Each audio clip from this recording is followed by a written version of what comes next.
नमस्कार साथियों, आप सभी का बहुत बहुत स्वागत है आपके अपने ऑनलाइन इंस्टीट्यूट निशांत ज्ञान के यूट्यूब प्लेटफॉर्म पर। मैं नितिन उपाध्याय आप सभी का स्वागत करता हूं, अभिनंदन करता हूं आज के अपने इस मनोविज्ञान के अगले लेक्चर में। मित्रों, इस वीडियो में हम बहुत बड़ा वीडियो नहीं बनाएंगे, बहुत ही नॉर्मल 10 मिनट के वीडियो में आपको जो है 2 टॉपिक कवर कराने का प्रयास करेंगे। इसमें आप सभी लोगों के इस वीडियो में हम जो है सर्व शिक्षा अभियान और मध्याह्न भोजन योजना पर बात करेंगे। मित्रों, आप सभी लोग उत्तर प्रदेश में डीएलएड कर रहे हैं या बीएड कर रहे हैं। आप सभी लोग जानते हैं प्राथमिक विद्यालयों में कौन कौन सा नियम चलता है और कहाँ से। बेसिकली बात तो ये है ना कि यूपी टेट में कहाँ से क्वेश्चन पूछे जाते हैं, उसको आधार बना करके मैं ये वीडियोज़ की श्रृंखला चला रहा हूँ। ठीक है, तो यहाँ से क्वेश्चन मुझे लगा कि लगभग 2014 में 2015 में 2 बार पूछा गया है यहाँ से क्वेश्चन। तो निश्चित रूप से आपको जो है इसे तो ज़रूर जानना चाहिए, है ना। बहुत ही बेसिकली कुछ पॉइंट मैंने यहाँ पे लिखे हैं, उस पॉइंट को आप नोटबुक में उतार के रख लीजिएगा। आप परीक्षा के टाइम उसे रिकॉल कर सकते हैं और यह वीडियो आपके लिए हमेशा यूट्यूब पर रहेगी। ठीक है, तो चलिए सबसे पहले अगर हम आपसे कहें कि अगर आप चैनल को सब्सक्राइब कर लेंगे तो अच्छा रहेगा, नहीं करेंगे तो भी आप जो है सर्च करके देख लीजिएगा, क्योंकि वीडियो आपके लिए इंपॉर्टेंट है, ना कि चैनल को सब्सक्राइब करना इंपॉर्टेंट है। वीडियो पसंद आती है तो लाइक वाइक कर दीजिएगा, आपके ऊपर है। बात करते हैं मित्रों सर्व शिक्षा अभियान की। मित्रों, वक्त था 2000 और 2001 का वक्त था। और उस समय जो है भारत के तत्कालीन प्रधानमंत्री श्रद्धेय अटल बिहारी वाजपेयी जी प्रधानमंत्री थे। उन्होंने जो है सर्व शिक्षा अभियान का प्रारंभ उन्हीं की सरकार में हुआ था। सर्व शिक्षा अभियान क्या था और क्यों चलाया गया, तो मित्रों बेसिकली बात करें तो 2001 के समय में जब अटल बिहारी वाजपेयी जी सरकार बनाते हैं तो उस समय जो है देश की जो प्राथमिक स्तर की स्थिति थी बहुत ही ज़्यादा ख़राब थी। तो कहीं ना कहीं प्राथमिक स्तर की पढ़ाई को मजबूत करने के लिए आप सभी लोग जानते हैं, देखिए ये जो लेक्चर मैं बोल रहा हूँ ये लेक्चर शायद आपके लिए लगता हो कि यार इम्पॉर्टेंट नहीं है, लेकिन हाँ यही लेक्चर आपके दिमाग में क्वेश्चन की और संपूर्ण कॉन्सेप्ट को घुसाते हैं, तो लेक्चर को जरूर सुनिएगा, है ना। शायद उस समय आपको लगे कि प्राथमिक स्तर पे मतलब कि उस समय देश में सरकार में रहने वाले तमाम मंत्री या सरकार को उस समय यह आवश्यकता प्रतीत हुई कि जब अगर भावी देश को मजबूत बनाना है तो हमें प्राथमिक स्तर को मजबूत बनाना पड़ेगा, बुनियादी ढांचे को मजबूत बनाना पड़ेगा। अर्थात आप समझिएगा, अगर आप एक अच्छे मकान की कल्पना कर रहे हैं, अच्छे देश की कल्पना कर रहे हैं, तो मकान का उदाहरण लीजिए। अच्छे मकान की कल्पना करने के लिए आपकी नींव मजबूत होनी चाहिए। उसी तरीके से एक अच्छे देश की कल्पना के लिए देश का प्राथमिक स्तर की शिक्षा मजबूत होनी चाहिए। जब देश के प्राथमिक स्तर की शिक्षा मजबूत होगी तो उसी प्राथमिक स्तर से जो बच्चा बढ़ करके निकलेगा वह जो है देश का भावी कर्णधार बनेगा और वह देश को तमाम ऊंचाइयों पर लेके जाएगा। ठीक है, तो सर्व शिक्षा अभियान का बेसिकली उद्देश्य मात्र यही था, प्राथमिक स्तर को मजबूत बनाना। ठीक है, चलिए बात करते हैं मित्रों। इस समय प्राथमिक स्तर जो मैं चित्र दिखा रहा हूं आपको, हर एक प्राइमरी विद्यालय पर आप यह चित्र जरूर देख रहे होंगे। सर्व शिक्षा अभियान, सब पढ़े सब बढ़े। वर्तमान के समय में भी यह अभियान चल रहा है। ऐसा नहीं है कि वर्तमान की सरकार या कांग्रेस की जब सरकार बनी थी तो शिक्षा अभियान खत्म कर दिया था, नहीं खत्म किया गया था। यह आज भी यह योजना एक्टिव है, इस बात को ध्यान रखिएगा। सर्व शिक्षा अभियान का जो नारा था वह नारा था सब पढ़े सब बढ़े। जितने भी चीज़ें मैंने यहाँ पे लिखा है सभी जगह से क्वेश्चन आपसे पूछ सकता है। नारा क्या था? सब पढ़े सब बढ़े। इसमें क्या दिखाया गया था? एक पेंसिल के ऊपर 2 बच्चे बैठे हुए हैं और नीचे लिखा गया था सब पढ़े सब बढ़े और ऊपर लिखा गया था सर्व शिक्षा अभियान। इसे हम शॉर्ट फॉर्म में SSA भी बोल देते हैं। ठीक है, आपसे ऐसे भी पूछा जा सकता है SSA किसे कहते हैं, तो सर्व शिक्षा अभियान को ही कहते हैं। इसका प्रारंभ अटल बिहारी वाजपेयी जी के शासनकाल में 2000 और 2001 ईस्वी में किया गया था। ठीक है, आगे बात करते हैं। इसका मतलब, इसका उद्देश्य क्या था? इसका उद्देश्य केवल और केवल यही था, मैंने पहले बताया, प्राथमिक शिक्षा का सार्वभौमिकरण, अर्थात प्राथमिक शिक्षा को मजबूत करना ही इसका एकमात्र उद्देश्य था। मित्रों, ये इसकी शुरुआत तो 2000 और 2001 ईस्वी में हुई थी, लेकिन कोई इसे संवैधानिक मतलब कि संवैधानिक जामा नहीं पहनाया गया था, अर्थात इसे संवैधानिक दर्जा नहीं मिला था। इसे जो है संवैधानिक मान्यता दिलाने के लिए 86वां संविधान संशोधन 2002 के तहत, आप सभी लोग जानते हैं 86वां संविधान संशोधन कब हुआ? 2002 में हुआ। इसके तहत क्या हुआ? 6 से 14 वर्ष की आयु तक के सभी बालकों को अनिवार्य मुफ्त शिक्षा का प्रावधान किया गया। इतना तो आप सभी लोग जानते हैं, आपके बुक के सबसे नीचे भी लिखा होता है 6 से 14 वर्ष की आयु के बालकों को अनिवार्य एवं मुफ्त शिक्षा का प्रावधान कब किया गया? तो 86वें संविधान संशोधन 2002 के तहत किया गया। और इसे जो है संविधान के मौलिक अधिकार में भी जगह दिया गया। संविधान के मौलिक अधिकार में कहाँ जगह दिया गया?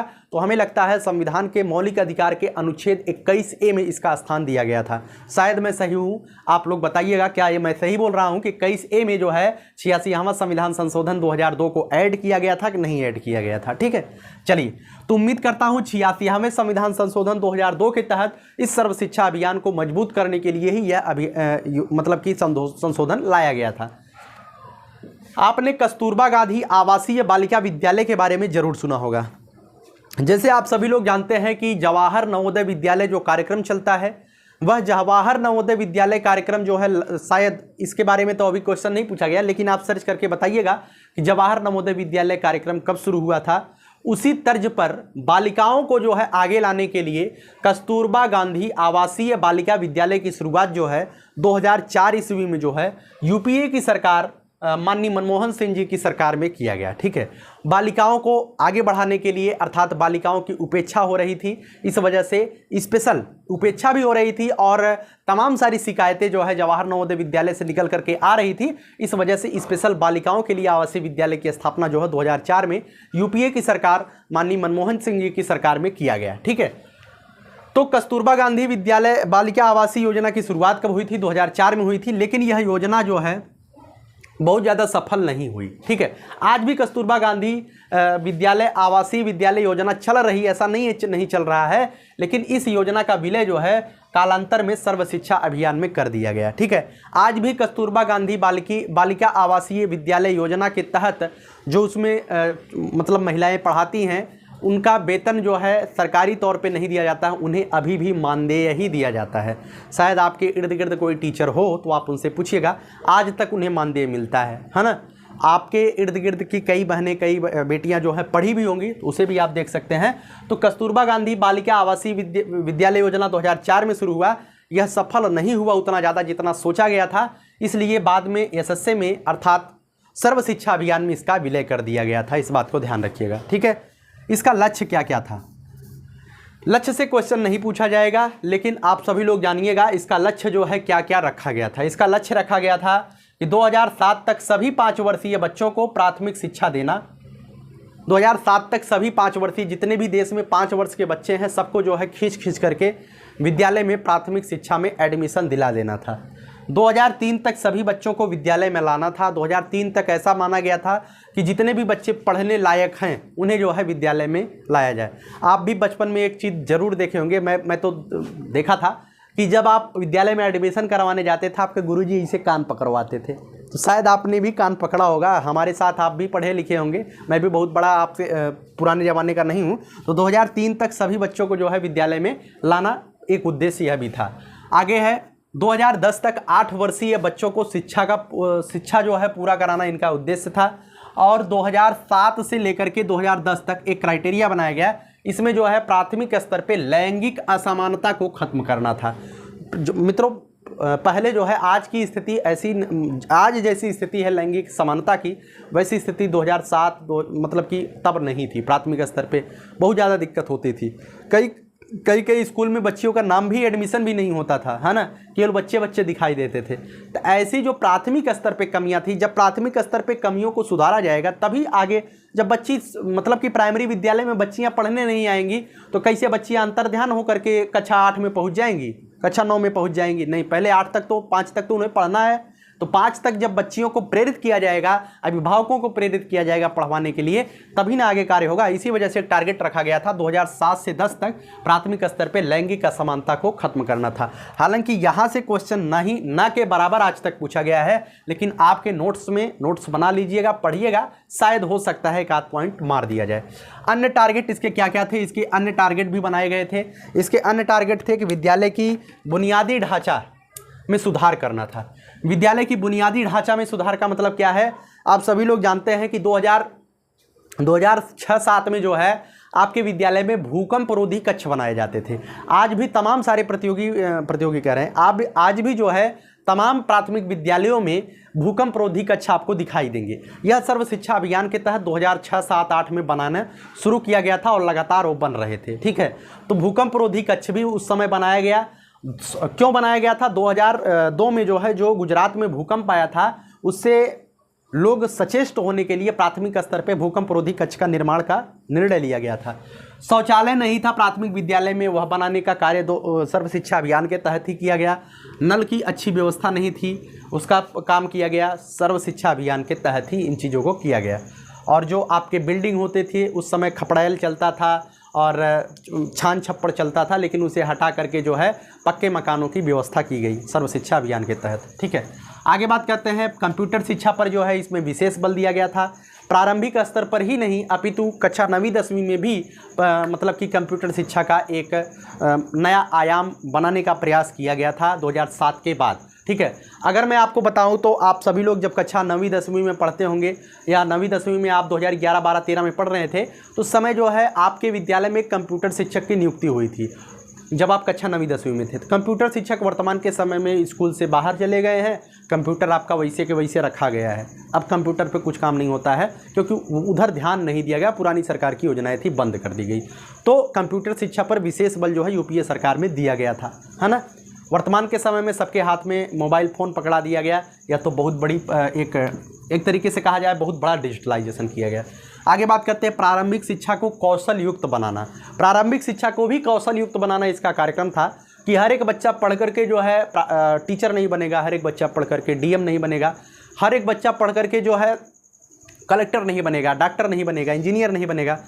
बच्चा अगर पढ़ाई करने के लिए आ रहा है तो उसे जो है कुछ ऐसे कौशल भी सिखाए जाएं कि वह अपने आजीविका को पढ़ाई के बाद आसानी से निर्वहन कर पाए। इस वजह से प्रारंभिक शिक्षा में कौशल युक्त मतलब कौशल योजना का भी विकास किया गया था। ठीक है, किसी को लकड़ी बनाने में शौक़ था तो उसे बढ़ईगिरी सिखाया गया, खेती करने का शौक़ था तो किसानी खेती सिखाया गया, किसी को जो है कंप्यूटर का शौक़ था तो कंप्यूटर चलाना सिखाया गया, किसी को साइकिल बनाने का शौक़ था। यहाँ तक कि हमने देखा प्राथमिक विद्यालयों में साइकिल तक आई थी। साइकिल बनाने के लिए नहीं आई थी तोड़ के बनाया जाए, साइकिल चलाने के लिए आई थी, लेकिन हाँ वहाँ पर भी उसे कौशल देने का प्रयास किया गया। आगे बात करते हैं मित्रों एमडीएम की, जिसे हम मध्याह्न भोजन स्कीम भी बोलते हैं, तो आप इससे ज़रूर परिचित होंगे। ठीक है, इसमें कुछ बताने की आवश्यकता नहीं है। जितना धांधली जितना मतलब कि इधर उधर की चीज़ें होती हैं ये मध्याह्न भोजन योजना में बहुत ज़्यादा होती है प्राथमिक स्तर पे। इसकी शुरुआत मित्रों कब हुई थी ध्यान रखिएगा, हमें उससे क्या मतलब है, हमें तो परीक्षा क्रैक करना है, तो आप भी ध्यान रखिएगा। इसकी सर्वप्रथम शुरुआत कहाँ से हुई थी? तमिलनाडु से हुई थी। और यह तब शुरुआत हुई थी जब भारत देश में जो है सरकार गिर रही थी, बन रही थी। 90 के दशक में सरकार जो है आज कब गिर जाए सरकार किसी को कुछ पता ही नहीं था, क्योंकि मेजॉरिटी किसी को नहीं मिल पा रही थी। तो पीवी नरसिम्हा राव की सरकार जो है 5 साल चली थी उस बीच 1991 से लेकर के 1996 तक, ये बहुत बड़ी उपलब्धि मानी जाएगी। और वही पीवी नरसिम्हा राव की सरकार थी जिसमें माननीय मनमोहन सिंह जी कैबिनेट मंत्री बनाए जाते हैं। कैबिनेट मंत्री में वित्त मंत्रालय उन्हें मिलता है, और उसी समय जो है एलपीजी की शुरुआत तो करते हैं। ये अलग टॉपिक है, लेकिन इतना जानिएगा तमिलनाडु से 15 अगस्त 1995 से एमडीएम की सर्वप्रथम शुरुआत होती है। ठीक है, किसकी सरकार थी यह भी क्वेश्चन आपसे पूछा जा सकता है, इसी वजह से मैंने बताया पीवी नरसिम्हा राव जी की सरकार थी। उस समय पीवी नरसिम्हा राव भारत के प्रधानमंत्री थे। इसमें सर्वप्रथम क्या किया जाता था जब यह तमिलनाडु में प्रारंभ किया गया, इसमें यही किया जाता था। इसमें जो है 3 किलोग्राम प्रति बच्चे को राशन अर्थात गेहूँ, 3 किलोग्राम प्रति किलोग्राम गेहूँ जो है बच्चे को दिया जाता था। वह बच्चा जो है झिल्ली में पैक करके दे दिया जाता था, बच्चा घर लेके जाता था। उसके पापा अगर ड्रिंकिंग करने वाले होते थे तो जो है जैसे बच्चा घर लेके जाता था बेच के तुरंत दारू पी जाते थे, है ना। मैंने देखा अपनी आंखों से, इस वजह से मैं ये चीज़ें बोल रहा हूँ। तमाम सारी दिक्कतें आ रही थी। देखा गया, जब एनालिसिस किया गया, विश्लेषण किया गया 3 किलोग्राम गेहूं वाले योजना को, तो लगा कि बच्चा कांटा का कांटा ही रहा, उसके मतलब कुपोषण उसके कुपोषण पर कोई प्रभाव नहीं पड़ा। इस वजह से 3 किलोग्राम वाला स्कीम बंद कर दिया गया। 3 किलोग्राम राशन जो है बंद कर दिया गया। अब कहा गया कि यार बच्चों को जो है, कुछ बच्चे तो ऐसे होते थे जो सुबह खा के ही नहीं आते थे, कुछ बच्चे सुबह खा के आते थे तब भी दोपहर तक भूखे रह जाते थे, तो दोपहर को उन्हें भोजन जरूर मिलना चाहिए, लंच। तो इस वजह से भोजन, पका हुआ भोजन देना कब प्रारंभ किया गया? तो 1 सितंबर 2004 से जो है पका हुआ भोजन देना प्रारंभ किया गया था। वर्ष 2000 से लेकर के 1995 से 2000 तक ये सब दिया गया था। गेहूँ दिया गया था। 2000 से 2004 तक सतुआ बंटता था, मतलब कि रूखा भोजन दिया जाता था। दोपहर के टाइम सत्तू फाँक करके पानी पीते थे बच्चे, ठीक है। उससे भी कोई प्रभाव नहीं पड़ा। इस वजह से 1 सितंबर, ध्यान रखिएगा, 1 सितंबर 2004 से दोपहर में पके हुए भोजन मिलना प्रारंभ किया गया, ठीक है। मध्याह्न भोजन योजना में ये बहुत बड़ी सरकार की जो है योजना थी और आज भी यह योजना चल रही है। निश्चित रूप से यह योजना जो है मतलब कि प्राथमिक विद्यालय में पढ़ने वाले बच्चों के लिए वरदान साबित हुई है। बच्चे जो है कुपोषित नहीं हो रहे हैं। निश्चित रूप से इसका प्रभाव जो है समाज में दिखाई दे रहा है, ठीक है। कुछ मैंने चीज़ें यहाँ पे लिखा है जो आपके लिए जानना जरूरी है। मित्रों, ये मध्याह्न भोजन योजना क्या था? बेसिकली बात करें तो सर्व शिक्षा अभियान का ही एक चरण था। सर्व शिक्षा अभियान प्रारंभ में शुरुआत हुआ, उसके बाद कस्तूरबा गांधी का सर्व शिक्षा अभियान में विलय हुआ। उसके जब मध्याह्न भोजन योजना की शुरुआत हुई तो मध्याह्न भोजन योजना भी इसी सर्व शिक्षा अभियान का पूरक योजना माना जा सकता है। अर्थात यह कोई अलग से योजना नहीं थी, इसका कोई अलग से बजट नहीं लाया गया था। यह सर्व शिक्षा अभियान के अंतर्गत ही आने वाला एक पूरक योजना के रूप में जाना जाता है। आपसे क्वेश्चन पूछा जाएगा कि मतलब कि मध्याह्न भोजन योजना किसके अंतर्गत चालू किया गया था? सर्व शिक्षा अभियान के अंतर्गत चालू किया गया था। एक क्वेश्चन पूछे गए हैं आपसे, क्वेश्चन बीआरसी और सीआरसी और एनपीआरसी से पूछा जा सकता है, ठीक है। एनपीआरसी, ध्यान रखिएगा, आप अगर शिक्षा क्षेत्र से संपर्क रखते होंगे तो आपके क्षेत्र में कोई एक एनपीआरसी होगा जो कि प्राइमरी विद्यालय के कभी टीचर रहे होंगे, वर्तमान के समय में एनपीआरसी होंगे। तो कुर्ता सफ़ेद वाला पहन करके, एक पैजामा पहन करके, सफ़ेद जूता पहन करके ऐसे चौड़ा होके चलते हैं, देखते होंगे, आप सभी लोग जानते हैं। तो जो एनपीआरसी होते हैं वो क्या होते हैं? न्याय मतलब कि इसका मतलब कि इसका फुल फॉर्म होता है न्याय पंचायत रिसोर्स सेंटर। क्या होता है? न्याय पंचायत रिसोर्स सेंटर। यह जो है मतलब कि सर्व शिक्षा अभियान को मजबूती प्रदान करने के लिए न्याय पंचायत स्तर पे बनाया गया एक संगठन होता है एनपीआरसी, ठीक है, न्याय पंचायत स्तर पर। उसके बाद न्याय पंचायत के बाद ब्लॉक स्तर पर जो है बीआरसी का निर्माण किया गया। इसे हम कहते हैं ब्लॉक रिसोर्स सेंटर। और ब्लॉक रिसोर्स सेंटर के बाद जो है आगे एक कदम बढ़ाया गया सीआरसी जो है, इसे ब्लॉक मतलब कि इसे जो है एक पूरे के पूरे यूं कहें तो जिला स्तर पर इसका निर्माण किया गया सीआरसी का। इसे कहा जाता है क्लस्टर रिसोर्स सेंटर, ठीक है। यहाँ से क्वेश्चन बना है, ध्यान रखिएगा। शायद बीटीसी में भी यहाँ से क्वेश्चन काफ़ी बार बना है कि बीआरसी का फुल फॉर्म बताओ। काफ़ी बच्चे डाइट का फुल फॉर्म नहीं बता पाते हैं, तो अगर आपको आता है डाइट का फुल फॉर्म तो आप सभी लोग बताइएगा। एक छोटी सी क्लास मैंने लिया, ठीक है। तो बेसिकली मैं टारगेट यही कर रहा हूँ कि आपको जो है कोई दिन खाली ना जाए, कोई ना कोई वीडियो हमारी तरफ से मिलता रहे।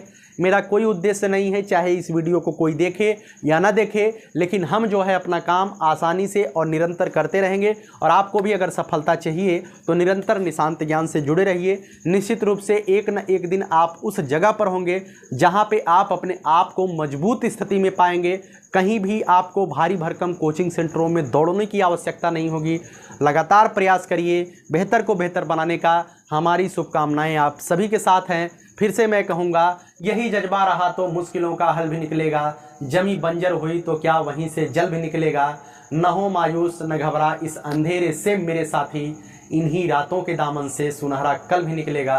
प्रयास करिए लगातार बेहतर को और बेहतर बनाने के लिए। फिर से कहूँगा, वक्त आने दो बता देंगे तुझे आसमां, हम अभी से क्या बताएं क्या हमारे दिल में है। बहुत बहुत धन्यवाद। जय हिंद, जय भारत।